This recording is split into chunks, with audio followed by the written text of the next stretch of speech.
নমস্কার বন্ধুরা, আজ আমি আপনাদের কাছে খুবই চটজলদি একটা চিকেনের রেসিপি নিয়ে এসেছি। যখন হাতে খুব কম সময় থাকে রান্নার জন্য, তখন এটা খুব সহজেই বানিয়ে নেওয়া যায়। তো চলুন বানিয়ে নিই। প্রথমে আমি 500 গ্রাম চিকেনকে ম্যারিনেট করে নিচ্ছি। বিশেষ কিছু দেবো না ম্যারিনেশনে। 1 চামচ গোলমরিচ, 1 চামচ লবণ ও একটু লেবুর রস দিয়ে এটা ঢাকা দিয়ে 10 মিনিট রেখে দিচ্ছি। এরপর আমি আদা রসুন পেঁয়াজগুলো সব রেডি করে নিচ্ছি। এই দেখুন, এখানে মাঝারি সাইজের দুটো পেঁয়াজ কুচিয়ে নিয়েছি, অল্প একটু আদা রসুন বাটা আর 4-5 কোয়া মতো গোটা রসুন নিয়েছি, 4-5টা কাঁচা লঙ্কা চেরাই করে নিয়েছি, অর্ধেকটা টমেটো নিয়েছি, বড় সাইজের অর্ধেকটা নিয়েছি, আর আলু নিয়েছি। আর এদিকে আমি গোটা গরম মশলা যেগুলো নেওয়ার নিয়েছি ফোড়নে, 2টো তেজপাতা, শুকনো লঙ্কা, গোটা জিরে, অল্প একটু চিনি আর গোটা গরম মশলা। ব্যাস, এদিকে আমি একটা প্রেশার কুকার বসিয়ে নিচ্ছি। আমি মাংসটা আজকে প্রেশার কুকারই করিয়ে নেব। তো তার জন্য প্রেশার কুকারে আমি তেল দিয়ে দিলাম বেশ কিছুটা। কড়াতে মাংসটা রান্না করে যতটা তেল লাগে তার অর্ধেক তেলে দিয়ে এটা রান্না হয়ে যায় এবং খেতেও খুব টেস্টি হয়। তেল ভালো করে গরম হয়ে গেলে ফোড়নগুলো আমি দিয়ে দিলাম। গ্যাসের ফ্লেমটা আমি হাই করেই রেখেছি।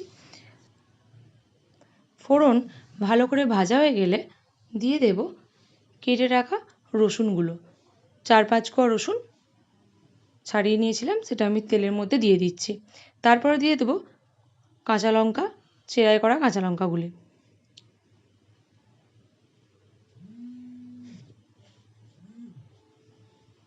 এরপর আমি দিয়ে দিচ্ছি কুচিয়ে রাখা পেঁয়াজগুলো। এইভাবে চিকেনটা রান্না করলে বন্ধুরা খুব অল্প সময়ের মধ্যে হয়ে যায়, অল্প তেলও লাগে আর খুব টেস্টিও হয়।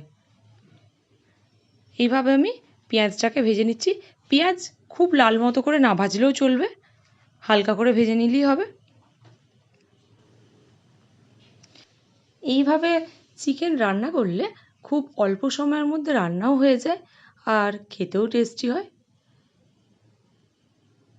পেঁয়াজগুলো আমি এইভাবে ভেজে নিচ্ছি।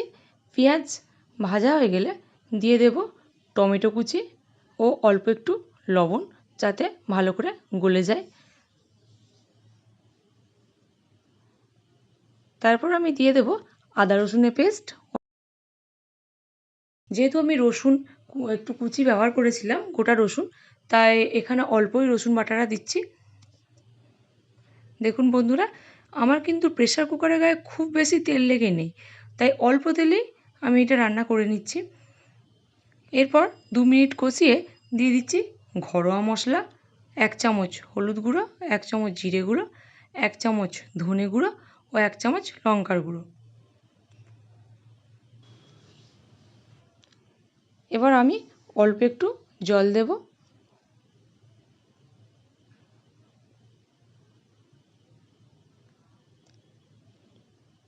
দিয়ে দিলাম অল্প একটু লবণ।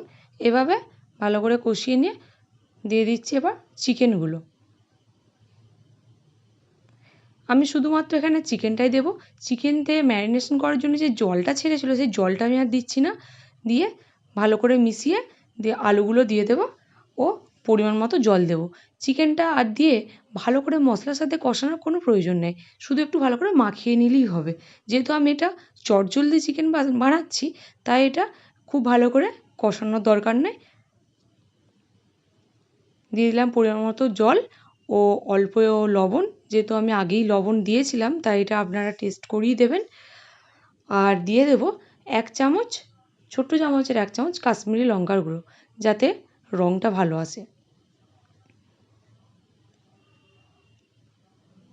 এবার আমি প্রেসার কুকারে ঢাকনাটা দিয়ে দিচ্ছি। এইভাবে রান্না করলে রান্নার স্বাদ কিন্তু খুব সুন্দরই হয়, খুব অল্প সময়ের মধ্যেও হয়ে যায় আর টেস্টিও হয়। এবার আমি 3টে সিটি দিয়ে নামিয়ে নেব। গ্যাসের ফ্লেমটা কিন্তু আমি লো আঁচেই রাখবো। দেখুন, 3টে সিটি দেওয়ার পর আমি প্রেসার কুকারটা খুলছি। কত সুন্দর মাংসটা সুসিদ্ধ হয়েছে ও আলুগুলোও সিদ্ধ হয়েছে। এবার এটা আমি সার্ভ করে নেব। আমার রেসিপি বন্ধুরা যদি আপনাদের ভালো লেগে থাকে অবশ্যই আমার চ্যানেলটা লাইক, শেয়ার, সাবস্ক্রাইব ও কমেন্ট করবেন। ভালো থাকবেন, সুস্থ থাকবেন। ধন্যবাদ।